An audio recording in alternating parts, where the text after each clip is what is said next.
Assalamualaikum, saya Namidina Izani Levera binti Muhammad Al-Fazi, wartawan cilik TVPSS SK Polis Camp. Salam Ramadan buat umat Islam. Kelab guru dan kelab staf BKJSS SK Polis Camp telah menganjurkan majlis berbuka puasa pada 18 Mac 2025 di kantin sekolah. Majlis ini bertujuan untuk menggerakkan hubungan silaturahim dalam kalangan warga pendidik serta meningkatkan semangat kebersamaan dalam menyambut bulan Ramadan yang penuh berkataat. Objektif umat program ini adalah untuk memperkukuhan antara guru dan staf selain menghubungkan amalan berbuka puasa secara berjemaah. Selain itu, program ini juga bertujuan untuk memupuk lain-lain murni seperti bersyukur, kebersamaan dan kerjasama dalam kalangan warga sekolah. Semoga program seperti ini dapat diteruskan pada masa akan datang untuk menggerakkan lagi hubungan serta memperkukuh lain-lain Islam dalam kalangan warga SK Polis Camp. Sekian berita daripada PSS SK Polis Camp.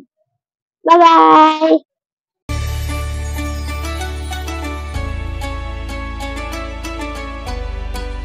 Dukung yang kedua Ustaz yang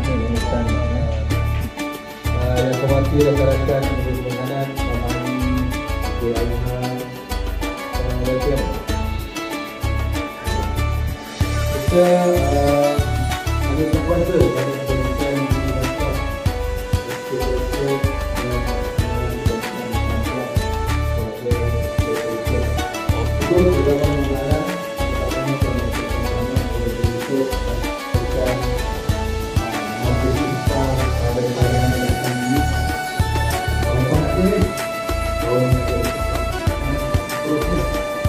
mudah-mudahan silakan kita kumpulkan semua. Jadi walaupun harus tak semua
صدقنا والملائكة والروح والروح صدقنا